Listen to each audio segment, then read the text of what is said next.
सत्यापर्यंत पोहोचलेले असे तथागत खूप विचारपूर्वक विषय दिलेला आहे. तर असे सत्यापर्यंत पोहोचलेले सद्गती प्राप्त असलेले पूज्य श्रेष्ठ असे वंदनीय परिपूर्ण ज्ञानी तथागत बुद्ध आणि त्यांचा धम्म खंड 1 भाग 4 प्रकरण 4 मध्ये आपल्या डॉक्टर बाबासाहेब आंबेडकरांनी गौतम बुद्धांपासून त्यांच्या सम्यक संबुद्धांपर्यंतच्या स्टेजेस इतक्या विस्तृतपणे वर्णन केलेल्या आहेत की ते वाचलं तरी आपल्याला तथागतांचा धम्मप्रवासाचा निम्मा अधिक अभ्यास करून होतो आपला. बाबासाहेब त्याच्यामध्ये म्हणतात ते अतिशय महत्त्वाचं आहे. बाबासाहेब म्हणतात की ज्या व्यक्तीची प्रज्ञा जागृत होऊन त्याच्या अंतर्मनातील दरवाजे उघडे होऊन ज्ञानाची प्रचिती ज्याला मिळते ती व्यक्ती बुद्ध, ती व्यक्ती संबुद्ध.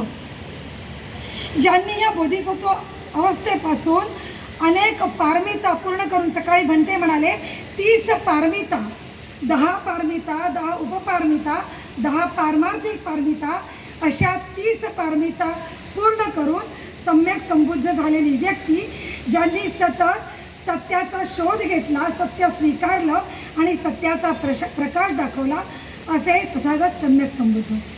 त्यांचा अभ्यास जाणून घेताना, धम्मप्रवास जाणून घेताना धम्म या शब्दाचा अर्थ जाणून घेणं सुद्धा अतिशय महत्त्वाचं आहे. बाबासाहेब म्हणतात धम्म इज मोरॅलिटी, धम्म म्हणजे नीती आणि नीती म्हणजे धम्म. तथागतांनी त्यांच्या 45 वर्षांच्या धम्म प्रवासामध्ये नीती संपन्न व्हा, सदाचारण, शील संपन्नता हाच उपदेश केलेला आहे.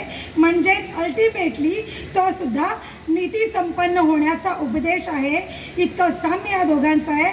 तथा बाबासाहेबांनी आपल्याला सतत त्यांच्या भाषणांमध्ये सांगितले आहे नीतीने वागा, आणि तेच या 45 वर्षांच्या धम्माचा सार आहे, नीतीने वागा. सकाळी सुद्धा आपल्याला सांगितलं गेलं बुद्धांचं महत्त्व, आणि या 45 वर्षांच्या त्यांच्या धम्मोपदेशामध्ये त्यांनी असंख्य लोकांना धम्म प्रवाहित केलं. आज आपण पाहतोय संपूर्ण विश्वामध्ये तथागतांच्या विषयी लोकांच्या मनामध्ये आकर्षण निर्माण होत चाललेले आहे. कुणा एका जातीच्या समाजाच्या व्यक्तीमध्ये नाही तर प्रत्येक समाजाच्या व्यक्तीच्या मनामध्ये आकर्षण निर्माण होतोय. जे दुःखी आहेत ते दुःखमुक्तीसाठी तथागतांना शोधतायत, तर जे वैज्ञानिक आहेत ते काहीतरी नवीन मार्गदर्शन मिळेल यासाठी तथागतांना मार्गदर्शक बनवू पाहत आहेत. त्याचप्रमाणे जे तणावात आहेत ते तणावमुक्तीसाठी तथागतांचा शोध घेत आहेत, बुद्धांचा शोध घेत आहेत. मग या बुद्धांना शोधणं म्हणजे काय? थोड्या वेळापूर्वी सरांनी सांगितलं आपल्याला, बुद्धांना शोधणं म्हणजे स्वतःला शोधणं, अनुभवाच्या स्तरावर स्वतःला जाणणं.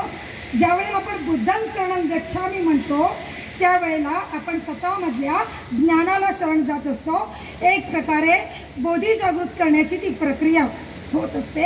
आणि म्हणूनच प्रत्येक व्यक्तीने, प्रत्येक समाजातल्या व्यक्तीने सम्यक संबुद्धांकडे आज एका नव्या दृष्टिकोनातून, नव्या नजरेतून आपण पाहतोय किंवा पाहणं गरजेचं झालेलं आहे. बुद्ध सर्वांसाठी आहे. आज संपूर्ण विश्वामध्ये अराजकता माजलेली असताना सकाळी भंते म्हणाले युद्ध नको बुद्ध व्हा, अशी जी निर्मिती होत चाललेली आहे समाजामध्ये, यासाठी काय करायला हवं तर आजचा महत्त्वाचा विषय आहे पाली भाषेची गरज समजून घेणं, धम्म प्रचार करणं, धम्म प्रशिक्षणाची गरज. म्हणजेच अल्टिमेटली या सगळ्यासाठी ही जी परिस्थिती आहे त्या परिस्थितीला चांगल्या प्रकारे घडवण्यासाठी, शील सदाचार संपन्न व्यक्ती करण्यासाठी अशा प्रकारच्या धम्म संमेलनांची, धम्म परिषदांची गरज आहे. हीच समाजाची नाडी. अचूकपणे ओळखलेले प्राध्यापक शुक्राचार्य गायकवाड असतील किंवा अशोक पगारे असतील किंवा त्यांच्याबरोबरचे असलेले अनेक हे कार्यकर्ते आहेत, त्यांनी ही नाडी ओळखून ही धम्म परिषद आयोजित केलेली आहे. अगदी थोडक्यात सांगते, सिद्धार्थ गौतम राजपुत्र होते.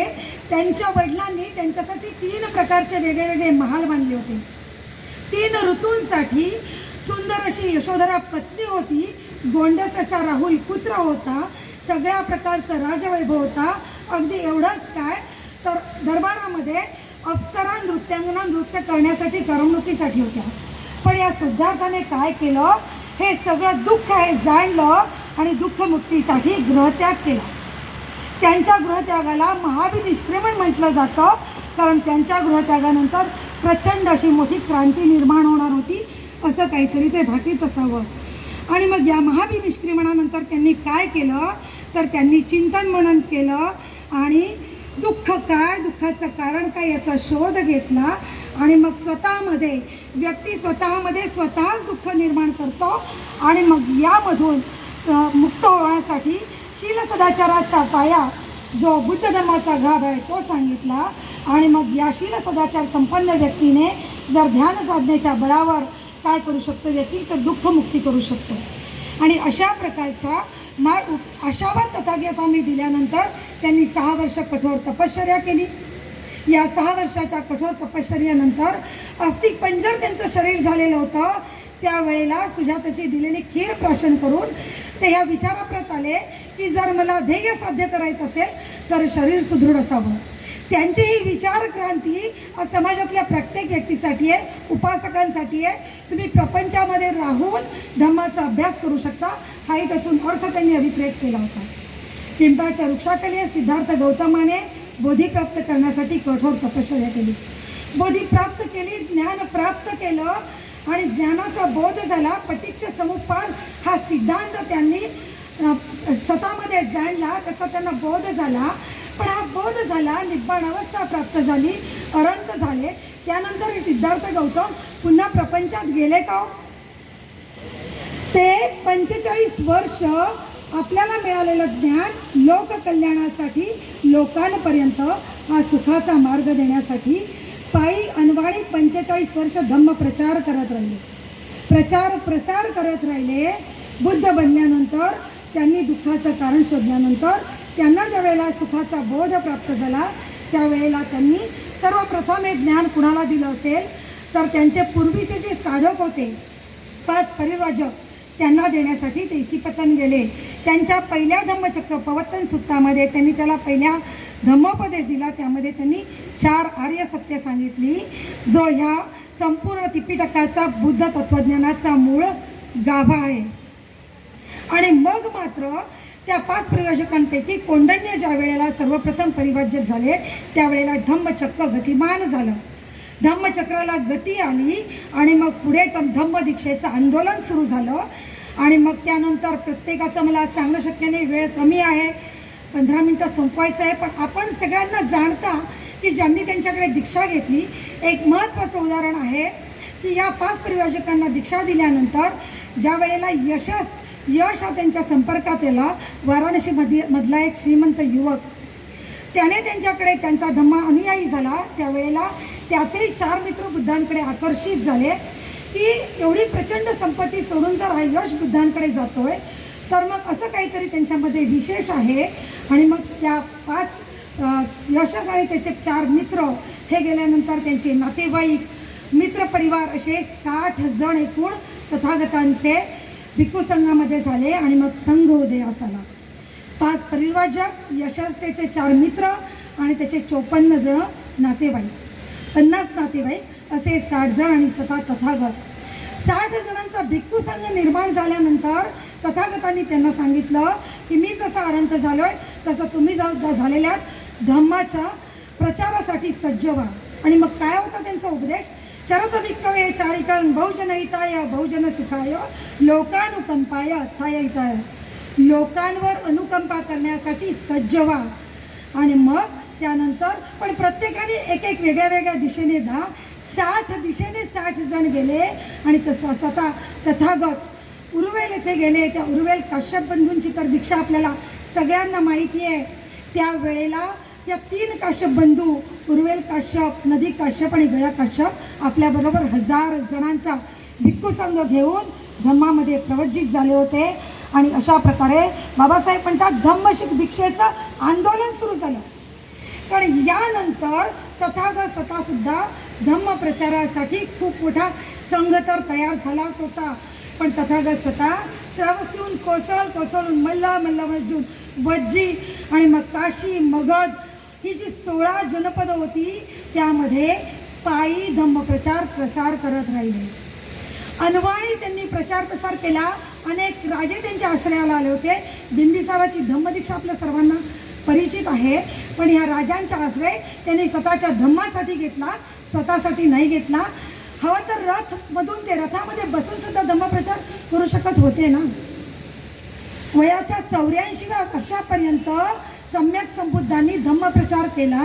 अशी व्यक्ती पुन्हा होणे नाही, हेच मला इथे सांगायचं आहे. आणि मग हा धम्मप्रचार त्यांनी करताना कुणाला त्यांनी धम्मदीक्षा दिली? पुन्हा एका जातीच्या लोकांना, पुन्हा एका व्यक्तीच्या लोकांना नाही, सर्व दर्जाच्या, सर्व देशाच्या, सर्व जातीच्या लोकांना दीक्षा तर दिलीच. रंक, राव, श्रीमंत, गरीब, निर्बल, बलवान, अशिक्षित, प्रकांड, पंडित असे या सर्व लोक त्यांच्या धम्माचे अनुयायी व्हायला लागले होते, त्यांच्या धम्माची धम्मदीक्षा घ्यायला लागले होते. राजा बिंबिसार ज्या वेळेला राजगृहामध्ये त्यांच्या 5 इच्छा होत्या, त्याप्रमाणे त्यांनी तथागतांना सांगितले होते 5 स्वप्न. त्याप्रमाणे ज्या वेळेला प्रथम राजगृहामध्ये आले होते, ही राजगृह त्यांची राजधानी, त्यावेळेला कट्टर जटिलपंथी ही उर्वल बंधू त्यांचं मत परिवर्तन करणारे सम्यक संबुद्ध कोण आहेत त्यांना पाहण्यासाठी आले. त्यावेळेला त्यांना पाहून हा राजा इतका प्रभावित होतो की तथागतांचा शरणागत उपासक होतो. त्यांची धम्मदीक्षा ऐकल्यानंतर किती महत्त्वाचं काम तथागतांनी केलेलं आहे.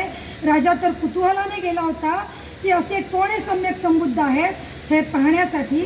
मग पुढे तर सारिपुत्त मोगलान हे 2 अग्रश्रावक आपण जाणता, त्यांनी तर थोड्या वेळापूर्वी सरांनी सांगितलंय की एका शिष्याला तथागतांच्या पाहून त्याचा अगाध असं तेज पाहून सारिपुत्त त्यांना विचारतात तुमचे गुरु कोण? आणि ज्या वेळेला तथागत सम्यक संबुद्ध त्याचे गुरु आहेत, त्यावेळेला सारिपुत्त त्यांच्याकडे येतात आणि त्यांच्या धम्मदीक्षेने त्यांचे अनुयायी होतात आणि मग तथागतांचे अग्रश्रावक होतात. खूप मोठा इतिहास आहे या धम्म दीक्षेलाच नव्हे तर तथागतांचा धम्म प्रवास नाही तर या त्रिपिटकाला. या साधनेचा मार्ग तथागतांनी फक्त पुरुषांपर्यंत नाही ठेवला तर स्त्रियांना सुद्धा कोणत्या पद्धतीने त्यांनी धम्मामध्ये सामील केलं. आपण जाणता तथागतांच्या पूर्वी वैदिक विचारांची घुसळ होती, एकदम वैदिक विचारांची घुसळ होती संपूर्ण जगामध्ये नव्हे. त्या काळामधल्या जम्बूद्वीपामध्ये स्त्रियांना दास्य स्वीकारायला लागत होतं, गुलामगिरीमधल्या जोखडांमध्ये स्त्रियांना जखडून टाकलं होतं. आणि अशा वेळेला तथागत एक नवीन विचारधारा घेऊन आले होते आणि तो विचारधारा घेऊन आलेले तथागतांनी काय केलं होतं तर महाप्रजापतीच्या गौतमीच्या याचना त्याला त्यांनी मान्यता दिली होती त्यांच्या याचनेला आणि स्त्रियांसाठी सुद्धा धम्मदीक्षेचा मार्ग खुला केला होता. नुसते उपासकच नाही, त्याच्यामध्ये तर अनेक आहेत. राजा प्रसेनजित असेल नाही तर रुपाली हवी असेल, पण या थेरींनी स्वतःला बुद्धपुत्री म्हणून आयुष्यभर धम्माचा प्रचार प्रसार केला. साधनेच्या मोक्षाच्या मार्गाने या स्त्रिया शीलसंपन्न सदाचाराने अरहंत झाल्या होत्या आणि या अरहंत झालेल्या थेरी स्वतःला बुद्धपुत्री म्हणून घेत होता. आणि मग आऊणनेयो, पाऊणनेयो, दख्खिनेयो, अंजली करणियो असा ज्या वेळेला भिक्खू संघच नव्हे तर भिक्खुणी संघ उदयाला आला होता, त्यावेळेला तथागतांनी त्यांची चतुरंगी सेना भिक्खू, भिक्खुणी, उपासक, उपासिका या 4ही मुख्य खांबांवर धम्मप्रचार प्रसाराची जबाबदारी सोपवली होती. आणि मग महाकारुणिक तथागतांचा हा प्रवास समता, स्वातंत्र्य, बंधुत्व, न्याय, मैत्री, करुणा या तत्वांची मांडणी करून नवा जीवन मार्ग ज्या वेळेला साकार करत होता, ही त्यांची विचारधारा मनुष्याला एका सूत्रामध्ये, एका धाग्यामध्ये बांधणारी होती आणि या देशातली खूप मोठी क्रांती होती. आपण सकाळपासून वेगवेगळ्या क्रांती पाहतोय, पण मैत्रीच्या आणि करुणेच्या बळावर तथागतांनी केलेली ही क्रांती किती उल्लेखनीय आहे. धम्मपदामधली 5वी गाथा ज्यामध्ये तथागतांनी मैत्री सांगितलेली आहे. नाही वेरेन वेरन संमंती कुदाचन अवैरेन च संमंती एस धम्मो सनंतन. तथागत म्हणतात वैराने वैर कधीच संपत नाही, अवैराने वैर शांत होतं, असा हा सनातन धम्म आहे. अशा प्रकारे तथागतांनी खूप सांगितलेलं. एक छोटंसं उदाहरण, तथागतांच्या आयुष्यात आलेल्या 4 व्यक्ती. पुत्र राहुल ज्याला त्यांनी धम्मदीक्षा दिली होती अगदी कमी वयामध्ये. देवदत्त हा भाऊ ज्याने तथागतांना आयुष्यभर खूप त्रास दिला होता. या देवदत्तांना तर नालागिरी हत्ती हा मदमत्त हत्ती तथागतांना त्रास देण्यासाठी सोडण्यात आला होता आणि क्रूर असा अंगुलीमाल. हे 4ही प्रकारचे 4 ज्या वेळेला हे चारही ज्यामध्ये हत्या प्राणी आहे किंवा मनुष्य आहे तथागतांच्या संपर्कात आले होते, त्यावेळेला तथागतांनी त्यांना सारख्याच प्रकारची करुणा आणि मैत्री दिली होती. मग तो देवदत्त त्यांच्याबरोबर शत्रुत्व पत्करलेला असेल, हा मदमत्त हस्ती असेल किंवा पुत्र राहुल असेल. एक छोटीशी त्यांच्या धम्मप्रवासातली मला भावलेली कथा 2 मिनिटात संपवते, कारण अतिशय महत्त्वाची आहे. मैत्री आणि करुणेचा हा प्रसंग सुखा धम्मपदामधली 45वी गाथा एक आहे, ज्यामध्ये एक घटना आहे. सुखा नावाचा छोटा सामणेर हा सारीपुत्तांकडे पाहून आकर्षित होतो. आईवडिलांच्या परवानगीने सामणेर होतो आणि मग छोटी मोठी या सारीपुत्तांची कामं करत असतो. ज्या वेळेला त्याने सामणेर झाल्यानंतर एका 8व्या दिवशी तो जंगलामधून सारीपुत्तांबरोबर चारिकेसाठी जात असताना तथा तो पाहतो की एक शेतकरी पाण्याला बांध घालून पाणी अडवत आहे. आणि पुढचा एक प्रसंग तो पाहतो की एक व्यक्ती लोखंडाला आकार देऊन बाण बनवत आहे. तिसरा प्रसंग तो पाहतो लाकडाला आकार देऊन रथाचा चाक बनवत आहे. अशा प्रकारे हे 3 जी उदाहरणं आहेत, 1-2 मिनिटात ही जी 3 मिनिटातली उदाहरणं आहेत, यावरून तो सुखा म्हणतो की मी जे हा 3 जे निर्जीव आहेत ते सजीव आहेत हे बोलून त्याला जीवनाचा मर्म कळतं आणि तो कुटीमध्ये साधना करत असतो. त्यावेळेला त्याची साधना पूर्ण होण्यासाठी तथागत स्वतः द्वारपाल होतात. मला थोडक्यात 1-2च गोष्टी अशा सांगायचे की हा प्रसार करण्यासाठी आपल्याला पाली भाषेचा अभ्यास अतिशय महत्त्वाचा आहे. त्रिपिटकाच्या अंगुत्तर निकायामधली घटना की एक वेळेला तथागत आपल्या उंजळीमध्ये पालापाचोळा घेऊन तथागतांना विचारतात की हा माझ्या हातातला पालापाचोळा जास्त आहे की हा जमिनीवरचा पालापाचोळा. त्यावेळेला भिक्खू उत्तर देतात की मग तुमच्या हातातला पालापाचोळा कमी आहे. त्यावेळेला तथागत म्हणतात की हा धम्म माझ्या हातातल्या पालापाचोळ्या इतक्या व्यक्तींपर्यंतच पोहोचलेला आहे. जमिनीवरचे जे पालापाचोळे तेवढ्या अगणित अशा लोकांपर्यंत धम्म पोहोचवण्याचं गरजेचं आहे. आणि म्हणूनच त्यासाठी धम्म प्रशिक्षण पाली भाषा, ज्यामधून तथागतांनी 84,000 सुत्तांचा उपदेश केलेला आहे, गाथा वंदना आहेत, त्या समजून घेणं अत्यंत महत्त्वाचं आहे. मला हा जो आयोजकांनी विषय दिला होता त्याबद्दल त्यांचे आभार मानते. आणि मला हा जे हे कर्म करण्याची संधी मिळाली, त्यामुळे मी तुम्हाला अर्जित करते सर्वांचं खूप मंगल हो, खूप कल्याण हो. भवतु सब मंगल भवतु सब.